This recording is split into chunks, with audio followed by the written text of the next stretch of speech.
രാജ്യതലസ്ഥാനത്തെ ഞെട്ടിച്ച ഭീകരാക്രമണം സ്ഫോടനത്തിന്റെ പശ്ചാത്തലത്തിൽ രാജ്യമെങ്ങും അതീവ ജാഗ്രതയിലാണ്. തിരുവനന്തപുരത്തും തന്ത്രപ്രധാന ഇടങ്ങൾ കേന്ദ്രീകരിച്ച പരിശോധനകൾ വളരെ ജാഗ്രതയിൽ തന്നെ മുന്നോട്ട് പോകുന്നു. പത്മനാഭസ്വാമി ക്ഷേത്രം അതീവ ജാഗ്രതയിലാണ്.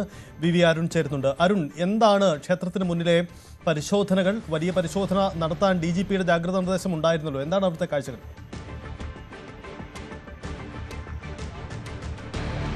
സംസ്ഥാനത്തെ വളരെ പ്രധാനപ്പെട്ട തന്ത്രപ്രധാനമായ കേന്ദ്രങ്ങളിൽ ഒന്നാണ് പത്മനാഭസ്വാമി ക്ഷേത്രം. അതിന്റെ മൂല്യം തന്നെയാണ് അതിന് കാരണവും. ഇവിടെ സാധാരണഗതിയിൽ കേരള പോലീസിന്റെ പരിശോധനയാണുള്ളത്. ഇപ്പോൾ കേരള പോലീസിന്റെ ഇന്ത്യ റിസർവ് ബറ്റാലിയന്റെ ആന്റി ടെററിസ്റ്റ് സ്ക്വാഡാണ് ഇവിടെ പരിശോധനാ ചുമതല ഏറ്റെടുത്തിരിക്കുന്നത്. ഞാനുള്ളത് പത്മനാഭസ്വാമി ക്ഷേത്രത്തിന്റെ കിഴക്കേ നടയിലാണ്. ഇവിടെ വരുന്ന ആളുകളെയൊക്കെ പരിശോധിച്ച് ബാഗുകൾ അടക്കം പരിശോധിച്ചാണ് ഉദ്യോഗസ്ഥർ അകത്തേക്ക് കടത്തിവിടുന്നത്. ഇന്നലെ രാത്രിയാണ് ഇതിന്റെ പശ്ചാത്തലത്തിലുള്ള സുരക്ഷാ നിർദ്ദേശം വന്നത്. പത്മനാഭസ്വാമി ക്ഷേത്രത്തിൽ മാത്രം വലിയ തിരക്കുള്ള സമയം കൂടിയാണ്. നമുക്ക് ദൃശ്യങ്ങൾ കാണുന്ന നിരവധി ആളുകൾ ഇവിടേക്ക് വന്നു പോകുന്നു. അതുകൊണ്ട് തന്നെ ശക്തമായ സുരക്ഷാ ക്രമീകരണങ്ങളുണ്ട്. കൊണ്ടുവരുന്ന ആളുകളുടെ ബാഗൊക്കെ പുറത്തെടുത്തുള്ള പരിശോധനയാണ് പോലീസ് ഉദ്യോഗസ്ഥർ നടത്തുന്നത്. ഇത് ജാഗ്രത, രാജ്യമാകെയുള്ള അതിജാഗ്രത പിൻവലിക്കുന്നതുവരെ ഇത്തരം പരിശോധനകൾ തുടരും. കേരള പോലീസിന്റെ സുരക്ഷാ വിഭാഗം നേരത്തെ തന്നെ ഇവിടെ ഈ സുരക്ഷാ ചുമതലയിലുള്ളതാണ്. കേരള പോലീസ് ഉദ്യോഗസ്ഥർ ഇപ്പോൾ ഇവർ ഈ സാധാരണഗതിയിൽ ഈ IRB സ്ക്വാഡും ക്ഷേത്ര സുരക്ഷാ ചുമതലയുണ്ടെങ്കിൽ പോലും പരിശോധനകൾക്ക് അവരെ പങ്കെടുപ്പിക്കാറില്ല, പരിശോധനകൾക്ക് അവർ എത്താറുമില്ല. പക്ഷേ ഈ ഡൽഹി ബ്ലാസ്റ്റിന്റെ സ്ഫോടനത്തിന്റെ പശ്ചാത്തലത്തിലാണ് ഇത്തരം ഒരു നടപടികളിലൂടെ കൂടി കടന്നു പോകുന്നത്. എല്ലാ നടകളിലും, ക്ഷേത്രത്തിലെ എല്ലാ നടകളിലും ഇത്തരം പരിശോധനകൾ നടത്താനാണ് തീരുമാനം. ഇത് അതീവ സുരക്ഷാ പ്രഖ്യാപനമുള്ളത് കൊണ്ട് തന്നെ ഇത്തരത്തിൽ ഈ പരിശോധനകളുമായി മുന്നോട്ട് പോകും. ഇത് പത്മനാഭസ്വാമി ക്ഷേത്രത്തിൽ മാത്രമല്ല, സംസ്ഥാനത്തെ പ്രധാനപ്പെട്ട തന്ത്രപ്രധാനമായ കേന്ദ്രങ്ങളിലെല്ലാം, എയർ സ്ട്രിപ്പുകളിൽ, എയർ ഫീൽഡുകളിൽ, എയർഫോഴ്സിന്റെ സ്റ്റേഷനുകളിൽ, ഹെലിപാഡുകളിൽ, വിമാനത്താവളങ്ങളിൽ, വിഴിഞ്ഞം തുറമുഖത്തടക്കം എല്ലാ സ്ഥലങ്ങളിലും ഇത്തരത്തിൽ കർശനമായ സുരക്ഷാ ക്രമീകരണങ്ങൾ ഏർപ്പെടുത്താൻ നേരത്തെ കേന്ദ്ര ആഭ്യന്തര മന്ത്രാലയം നിർദ്ദേശം നൽകിയിരുന്നു. 3 ദിവസം ഈ സുരക്ഷാ പരിശോധനകളും സുരക്ഷാ മുൻകരുതലുകളും ഉണ്ടാകും. വരുന്ന ആളുകളെ മുഴുവൻ പരിശോധിച്ച്, വാഹനങ്ങളിൽ വരുന്ന ആളുകളെ അടക്കം പരിശോധിച്ചാണ് ഇപ്പോൾ ഈ ക്ഷേത്രത്തിനകത്തേക്ക് കടത്തിവിടുന്നത്. മറ്റ് വിമാനത്താവളങ്ങളിലും അതുപോലെ തന്നെ റെയിൽവേ സ്റ്റേഷനുകളിലും ഇന്നലെ തന്നെ പരിശോധന ഉണ്ടായിരുന്നു. വിമാനത്താവളങ്ങളിലും ഈ വായുമാർഗത്തിലെത്തുന്ന എല്ലാ സ്ഥലങ്ങളിലും ആ രീതിയിലുള്ള പരിശോധനയുണ്ട്. കടൽ തീരങ്ങളിൽ സമാനമായ പരിശോധനയുണ്ട്. വിഴിഞ്ഞം വളരെ തന്ത്രപ്രധാനമായ തുറമുഖമാണ്. രാജ്യത്തിന്റെ തന്ത്രപ്രധാനമായ തുറമുഖമാണ് വിഴിഞ്ഞത്ത് സമാനമായ പരിശോധനയുണ്ട്. അങ്ങനെ അതിജാഗ്രതയിലാണ് രാജ്യം. അതിന്റെ എല്ലാ പരിശോധനകളും എല്ലാ സുരക്ഷാ ഒരുക്കങ്ങളും തലസ്ഥാനത്തും കേരളത്തിൽ പൊതുവിലുമുണ്ട്.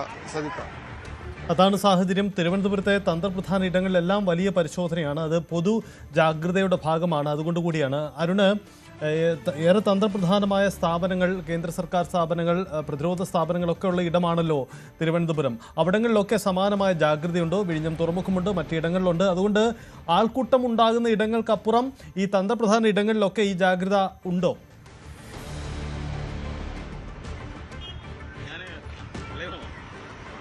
തീർച്ചയായിട്ടും എല്ലായിടത്തും അതേ ജാഗ്രത തന്നെയാണ് ഉള്ളത്. അതിശക്തമായ ജാഗ്രതാ നിർദ്ദേശം എല്ലായിടങ്ങളിലും ഉണ്ട്. തലസ്ഥാനം നമുക്കറിയാം ദക്ഷിണ വായുസേനയുടെ പ്രധാനപ്പെട്ട ഒരു കേന്ദ്രമാണ്. VSSയും ISROയും ഉള്ള ഇടമാണ്. അതുപോലെ തന്നെ വിഴിഞ്ഞം തുറമുഖമുണ്ട്. അങ്ങനെ വളരെ തന്ത്രപ്രധാനമായ ബ്രഹ്മോസിന്റെ കേന്ദ്രം തലസ്ഥാനത്തുണ്ട്. അങ്ങനെ വളരെ നിർണായകമായ, അത് സൈനികപരമായി നോക്കിയാൽ പോലും അതീവ പ്രാധാന്യമുള്ള മേഖലയാണ് തിരുവനന്തപുരം. കടലുമായി, മറ്റു രാജ്യങ്ങളുമായി കടൽ മാർഗം ഏറ്റവും അടുത്ത് കിടക്കുന്ന സ്ഥലങ്ങളിലൊന്ന്. അങ്ങനെ അതീവ സുരക്ഷാ പ്രാധാന്യമുള്ള ഇടമാണ്. രാജ്യത്തിന്റെ സുരക്ഷാ പരിശോധനകൾ സുരക്ഷാ രീതിയിൽ തന്നെ ഏറ്റവും തന്ത്രപ്രധാനമായ, സുരക്ഷാ ഭൂപടത്തിൽ ഏറ്റവും പ്രാധാന്യമുള്ള സ്ഥലമാണ് തലസ്ഥാനം. അതുകൊണ്ട് ആ രീതിയിലുള്ള കടൽ മാർഗവും അതുപോലെ തന്നെ വ്യോമമാർഗവും ഒക്കെയുള്ള സുരക്ഷ ആ രീതിയിൽ ശക്തമായി തന്നെ തുടരുകയാണ്. അതുപോലെയാണ് വളരെ പ്രധാനപ്പെട്ട ക്ഷേത്രങ്ങൾ. പത്മനാഭസ്വാമി ക്ഷേത്രം പോലെ രാജ്യമാകെ ശ്രദ്ധിക്കുന്ന ക്ഷേത്രങ്ങളുള്ള ഒരു നഗരം കൂടിയാണ് തലസ്ഥാനം. അതിന്റെ ഭാഗമായുള്ള പരിശോധനകളുമുണ്ട്. ദിവസേന ആയിരക്കണക്കിന് ആളുകൾ പത്മനാഭസ്വാമി ക്ഷേത്രത്തിൽ വന്നുപോകാറുണ്ട്. കിഴക്കേ നടയിലെ ദൃശ്യങ്ങളാണ് നമ്മളിപ്പോൾ കാണുന്നത്. ഇവിടെ ഏറെയും വരുന്നത് ഇതര സംസ്ഥാനങ്ങളിൽ നിന്നുള്ളവരാണ്.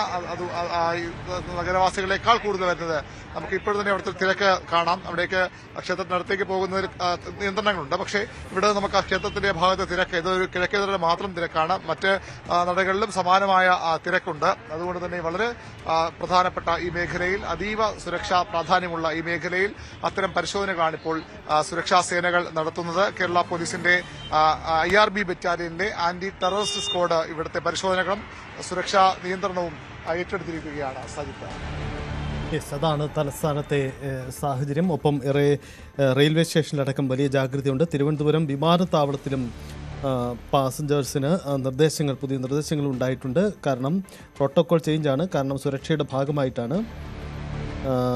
വലിയ ജാഗ്രതയിൽ തന്നെ ഇത്തരമിടങ്ങളിലും പരിശോധന നടക്കുന്നു. പത്മനാഭസ്വാമി ക്ഷേത്രം ഏറെ തന്ത്രപ്രധാനമായ ഇടമാണ്. അതുകൊണ്ട് അവിടെ കേന്ദ്രീകരിച്ചും വലിയ പരിശോധനയാണ്.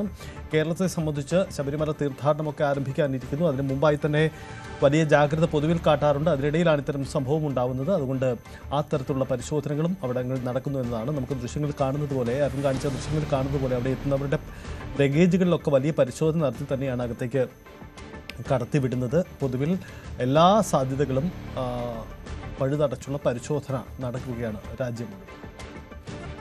തന്ത്രപ്രധാനമായ യോഗം ദില്ലിയിൽ ആരംഭിച്ചു കഴിഞ്ഞു. അമിത്ഷായുടെ അധ്യക്ഷതയിൽ നടക്കുന്ന യോഗത്തിൽ തന്ത്രപ്രധാന ഉദ്യോഗസ്ഥരും പങ്കെടുക്കുന്നുണ്ട്. DIG, NIA-യുടെ DIG അടക്കം പങ്കെടുക്കുന്നു. ജമ്മു കാശ്മീർ DGP അടക്കം പങ്കെടുക്കുന്ന ഈ യോഗം സുപ്രധാനമായ ചില വിലയിരുത്തലുകളിലേക്കും കണ്ടെത്തലുകളിലേക്കുമാണ് കടക്കുന്നത്.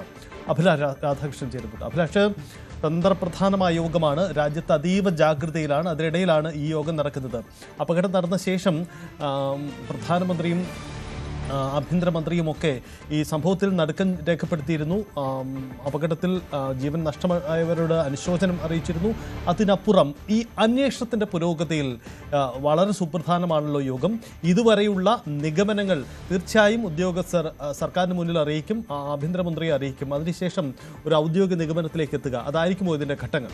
തീർച്ചയായിട്ടും സജിത്ത്, അങ്ങനെ തന്നെയാണ് കാര്യങ്ങൾ നമ്മൾ മനസ്സിലാക്കേണ്ടത്. ഇപ്പോൾ അമിത്ഷായുടെ വസതിയിലേക്ക് ജമ്മു കാശ്മീർ DGP വിർച്വലായിട്ട് മീറ്റിംഗിൽ പങ്കെടുക്കുന്നുണ്ട്. അതുപോലെ Delhi police commissioner, NIA DG, അതുപോലെ ഇന്റലിജൻസ് ബ്യൂറോ ഡയറക്ടർ, ഇത്രയും പ്രധാനപ്പെട്ട ഉദ്യോഗസ്ഥരടക്കമുള്ള ഒരു മീറ്റിംഗാണ്, ഒരു കൂടിക്കാഴ്ചയാണെന്ന് അമിത്ഷായുടെ അടുത്ത് നടക്കുന്നത്. ഇവർ തമ്മിൽ കൂടിക്കാഴ്ചയിൽ ഇതുവരെയുള്ള, അതായത് ഇന്നലെ 6:50 ഈ സംഭവം ഉണ്ടായതിന് ശേഷമുണ്ടായ കാര്യങ്ങളും അതുപോലെ അതിന് മുമ്പ് നടന്ന, ഇപ്പോൾ നമുക്ക് ഏറ്റവും പുതുതായി ലഭിക്കുന്ന വിവരം എന്ന് പറയുന്നത് ഇന്നലെ രാത്രി 6:50 ഈ പൊട്ടിത്തെറിച്ച ഈ I-20 കാർ ഫരീദാബാദിൽ നിന്ന് 7:20 ഹരിയാനയിലെ ഫരീദാബാദിലെ വിവിധ CCTVയിൽ പതിഞ്ഞിട്ടുണ്ട് എന്നുള്ള നിർണായക വിവരങ്ങൾ പുറത്തു വരുന്നുണ്ട്. അതായത് ഹരിയാനയിലെ ഫരീദാബാദിൽ നിന്ന് ഈ കാർ ഓടിച്ചു വന്ന ആ സമയമടക്കമുള്ള കാര്യങ്ങൾ, അതുമായി ബന്ധപ്പെട്ട് അതുപോലെ ഈ ഉമർ നബി എന്ന് പറയുന്ന ആളുടെ അമ്മയുടെ DNA സാമ്പിൾ എടുത്തതടക്കം ഉള്ള പ്രധാനപ്പെട്ട എല്ലാ വിവരങ്ങളും ആഭ്യന്തരമന്ത്രിക്ക് മുമ്പാകെ അന്വേഷണ ഉദ്യോഗസ്ഥർ പങ്കുവയ്ക്കും.